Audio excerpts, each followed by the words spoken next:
ஓம் நம சிவாய. அரஹர மகாதேவா. ஆன்மீக அன்பர்கள் அனைவருக்கும் வணக்கம். உங்களையெல்லாம் இந்த ஆன்மீக சேனல் மூலியமாக சந்திக்கிறதுல நான் ரொம்பவும் சந்தோஷப்படுறேன். நாங்கள் போடுற வீடியோலாம் உங்களுக்கு பிடிச்சிருந்ததுன்னா நீங்கள் லைக் பண்ணுங்கள், ஷேர் பண்ணுங்கள். கொளத்தூர் பாபா டெம்பிள் சேனலுக்கு நீங்கள் சப்ஸ்கிரைப் பண்ணுங்கள்.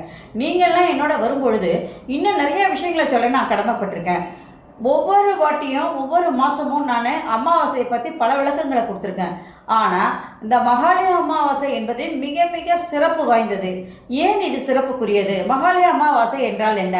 இதை பற்றி மட்டும்தான் இந்த பதிவில் நான் கொடுக்க போகிறேன். அதே நேரத்தில் தானம் செய்வது, எதையெல்லாம் அன்றைக்கி தானம் செய்யலாம் அப்படிங்கிறத நீங்கள் தெரிஞ்சுக்கிட்டிங்கன்னா இந்த மகாலய அமாவாசையினுடைய சிறப்பு உங்களுக்கு பரிபூர்ணமாக தெரிவதற்கான வாய்ப்புகளை ஏற்படுத்தும். மாதந்தோறும் அமாவாசை வந்துக்கிட்டே தான் இருக்குது. ஆனால் 3 அமாவாசைங்க மிகவும் சிறப்பு வாய்ந்ததுன்னு சொல்கிறோம். ஒன்று ஆடி அமாவாசை, தை அமாவாசை, புரட்டாசி மாதம் வருகின்ற இந்த மகாலய அமாவாசை. இதை நீர்த்தார் கடன் என்று கூட நாம் சொல்லலாம். அது மட்டும் இல்லாமல் இந்த புரட்டாசி மாதம் வருகின்ற இந்த மகாலய அமாவாசை என்பது மிகவும் சிறப்புக்குரியது. இதை மகாலய பட்சம் என்று கூட கூறலாம். பட்சம் என்றால் 15 என்று பொருள். அதாவது புரட்டாசி மாதம் வருகிற முதல் 15 நாட்களும் பித்ருக்களுக்குரிய நாட்கள். இந்த நாளில் நம்ம எந்த நாட்களை வேண்டுமானாலும் தேர்ந்தெடுத்து புத்திரர்களுக்கு நாம் என்ன பண்ணலாம்? பூஜை செய்யலாம். இவ்வாறு வழிபட நாம் இந்த வழிபாடுகளை எல்லாம் செய்வதன் காரணத்தினால் நம் வாழ்வில் நாம் எல்லா விதமான நலன்களையும் வளங்களையும் பெற்று சிறப்பாக வாழலாம். இதுதான் இந்த மகாலய அமாவாசையினுடைய முக்கியத்துவம். ஏன் இந்த அமாவாசைக்கு ரொம்ப ரொம்ப முக்கியத்துவம் கொடுக்குறாங்க அப்படின்னு கேட்டிங்கன்னா, இதுவரை முன்னோர்களுக்கு நாம் திதி கொடுக்காதவர்களும், இது வரைக்கும் நிறைய பேர் பார்த்திங்கன்னா திதி கொடுத்துருக்க மாட்டாங்க. சில பேர் பார்த்தாங்கன்னா இறந்தவர்களுடைய நாள், திதி, மாதம் இதெல்லாம் அவங்களுக்கு தெரியாமல் போயிருக்கும். அது மட்டும் இல்லாமல் சில பேர் இது வரைக்கும் இந்த அமாவாசை கும்பிடாமல் இருந்திருப்பாங்க. இவங்க எல்லாமே இந்த மகாலய அமாவாசை பட்சத்தில் வருகின்ற இந்த 15 நாட்களில் எந்த நாட்களை வேண்டுமானாலும் தேர்ந்தெடுத்து நம் முன்னோர்களுக்கு நாம் என்ன பண்ணலாம்? வழிபாடு செய்யலாம். அந்த வழிபாடு செய்வதன் காரணத்தினால் மன நிம்மதியும் வாழ்வில் பல முன்னேற்றங்களையும் நாம் அடைவதற்கான வழிகளே அது ஏற்படுத்தி கொடுக்கும்.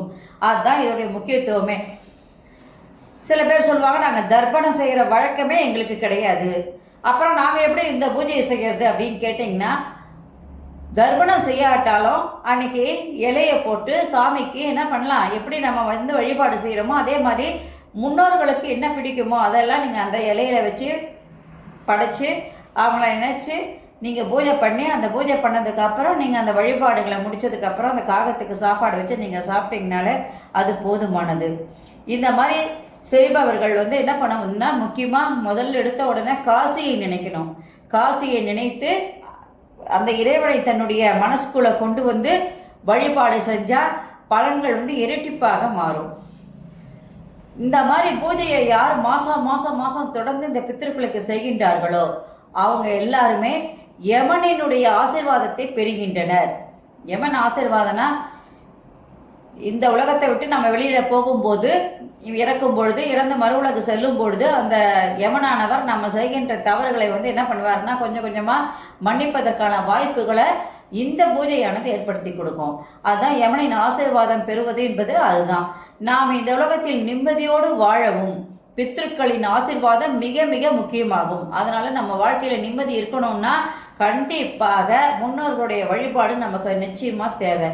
அதுவும் இல்லாமல் இந்த புரட்டாசி மாதம் வருகின்ற இந்த 15 நாட்களில் எந்த புண்ணிய தினத்தில் வேண்டுமானாலும் நாம் தர்ப்பணம் கொடுக்கலாம்.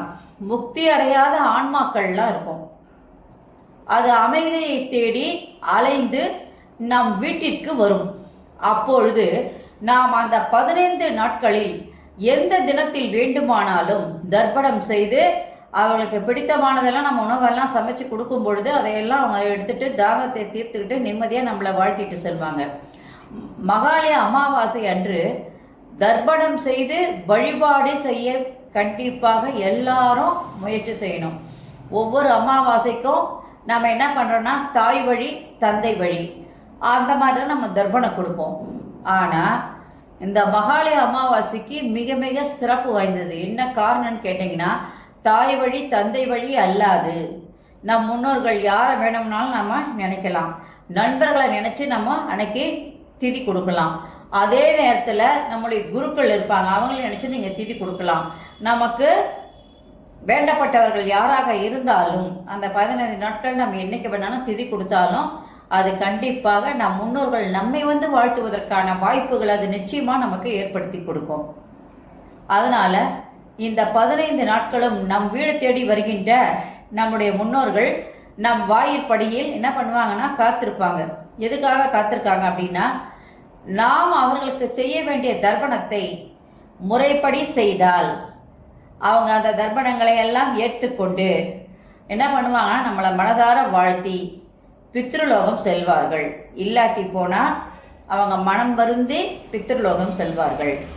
அதனால பித்ருக்களினுடைய ஆசீர்வாதம் நமக்கு முழுமையாக கிடைக்க வேண்டும் என்றால் முதலில் நம்ம என்ன பண்ணோம்னா பித்ருக்களுக்கு வழிபாடு செய்ய வேண்டும். இந்த பித்ரு வழிபாடு செஞ்சதுக்கு அப்புறம் தான் இறை வழிபாட்டிற்கு போகணும். நாங்கள் தான் வந்து எங்களுடைய குலதெய்வத்தை கும்பிடுறோம், தெய்வங்களை எல்லாம் கும்பிடுறோம், அப்புறம் பித்ருக்களை கும்பிடணுமா வேண்டாவா, அதுக்கு அவ்வளோ அவசியம் இல்லையே அப்படின்னு நினைக்கக்கூடாது. எந்த தெய்வமாக இருந்தாலும் முதல்ல பித்ருக்களுக்கு நீங்கள் பூஜை செய்து அவங்களுடைய வழிபாடுகளை முடித்தால்தான் நமக்கு முழு பலனையும் அந்த இறைவனானவர் தருவார். முதல்ல பித்ரு பூஜை, அதுக்கப்புறம் தான் இறை பூஜை. அதனால நம்ம கண்டிப்பாக என்ன பண்ணணும்னா, நிச்சயமாக அன்னைக்கு தினத்தில் அந்த வழிபாடுகளை ஒழுங்காக அந்த மகாலய அமாவாசை தினத்தில் ஒழுங்காக செய்யணும். சரி, இந்த பித்ரு பூஜையெல்லாம் முடிஞ்சதுக்கு அப்புறம் நம்ம வந்து என்ன பண்ணுறோன்னா ஒரு சில பொருட்களை நம்ம வந்து தானம் செய்வோம். அந்த மாதிரி தானம் செய்யும் பொழுது நம்ம வந்து சாப்பாடு கூட 2-3 பேருக்கு வாங்கி கொடுக்கலாம். இல்லை நம்மளால் முடிஞ்சால் அன்னதானம் கூட போடலாம். அதுக்கப்புறம் வந்து சில நேரத்தில் சில பேர் என்ன பண்ணுவாங்கன்னா ட்ரெஸ்ஸுங்கெல்லாம் வாங்கி புது ட்ரெஸ் வாங்கி குழந்தைங்களுக்கோ முதியவர்களுக்கோ எக்கோ ஒருத்தருக்கு கொடுக்குறாங்க. அதையெல்லாம் முடியல அப்படின்னா வெல்லம் இருக்கு இல்லையா, அந்த வெல்லத்தை நீங்கள் வாங்கி கண்டிப்பாக கொடுக்கலாம். வெல்லம், பார்லி, அரிசி, பருப்பு, காய்கறிங்க இதில் எது வேணாலும் நீங்கள் என்ன பண்ணலாம் வாங்கி உங்களால் முடிஞ்சதை நீங்கள் மற்றவங்களுக்கு தானம் செஞ்சால் பித்ருக்கள் அதை கண்டிப்பாக ஏற்றுப்பாங்க. அது மட்டும் இல்லாமல் அவத்திக்கீரை இருந்ததுன்னா அந்த அவத்திக்கீரையை வாங்கி நீங்கள் வந்து பசுமாட்டுக்கு கொடுத்தீங்கன்னா அன்றைக்கி ரொம்ப ரொம்ப நல்லது. இதெல்லாம் பித்ரு வழிபாட்டினுடைய முக்கியத்துவம். அதனால் இந்த மகாலய அமாவாசை என்பது மற்ற அமாவாசைகளை எல்லாம் விட மிக மிக சிறப்பு வாய்ந்தது. இப்போ ஆடி மாதம் தை மாதம் வருதுன்னு சொன்னால் கூட நம்ம தாய் வழி தந்தை வழிக்கு மட்டும்தான் பூஜை செய்வோம். ஆனால் இந்த மகாலய அமாவாசை என்பது 15 நாட்கள் கொண்டாடப்படும் பித்ருக்களுக்காகவே இருக்கின்ற ஒரு 15 நாள் வழிபாடு இது. இந்த 15 நாள் வழிபாட்டில் நம்ம யாரை வேணாலும் நினச்சி அன்றைக்கி பூஜை பண்ணோம்னா அன்றைக்கி கண்டிப்பாக என்ன பண்ணுவாங்க, எல்லாருடைய ஆசீர்வாதங்களும் நமக்கு நிச்சயமாக கிடைப்பதற்கான வழிகளை ஏற்படுத்தும். அதனால தான் இது ஒரு சின்ன பதிவாக ஏற்படுத்தி நான் என்ன பண்ணியிருக்கேன்னா உங்களுக்கு அந்த மகாலய அமாவாசை என்பதை உங்களுக்கு நான் சொல்லியிருக்கேன். நாளைய பதிவில் நான் வந்து என்னைக்கு வருது இந்த மகாலய அமாவாசை, இந்த வருஷம் என்னைக்கு வருது, அது மட்டும் இல்லாமல் அன்றைக்கி நம்ம என்ன செய்யணும் என்ன செய்யக்கூடாது அப்படிங்கிறது. ஏன்னா நான் நிறைய பதிவுகளை உங்களுக்கு வந்து மாதந்தோறும் கொடுத்துக்கிட்டே வரேன். அதனால் எல்லாருக்குமே ஓரளவுக்கு வந்து அமாவாசை பற்றி ஒரு நல்ல இது வந்து படிப்பினை வந்து நிச்சயமாக கிடைச்சிருக்கும். ஆனால் இந்த மகாலய அமாவாசை நாளில் நம்ம எது செய்யணும் எது செய்யக்கூடாது, எந்த நாளில் வருது, எந்த நேரத்தில் நம்ம பூஜை செய்யலாம் அப்படிங்கிறதெல்லாம் நீங்கள் தெரிஞ்சுக்கிட்டிங்கன்னா இன்னும் உங்களுக்கு ரொம்ப வசதியாக அன்றைக்கி பூஜை செய்வதற்கான வாய்ப்புகளை அது ஏற்படுத்தி கொடுக்கும் அப்படின்னு நினச்சி நான் இந்த பதிவை வந்து முடிச்சுக்கிறேன். நாளைக்கு வேறொரு பதிவோடு உங்களை நான் சந்திக்க வரேன். நன்றி, வணக்கம். இந்த வீடியோ உங்களுக்கு பிடிச்சிருந்ததுன்னா நீங்கள் லைக் பண்ணுங்கள், ஷேர் பண்ணுங்கள், குளத்தூர் பாபா டெம்பிள் சேனலுக்கு நீங்கள் சப்ஸ்கிரைப் பண்ணுங்கள். நீங்கள்லாம் என்னோட வரும்பொழுது இன்னும் நிறைய விஷயங்களை சொல்ல நான் கடமைப்பட்டிருக்கேன். நன்றி, வணக்கம். அனைவருக்கும் நலம் உண்டாகட்டும். ஓம் Sairam. அரஹர Mahadeva. Shambho Mahadeva. Subscribe to my channel and please press the bell icon for more videos.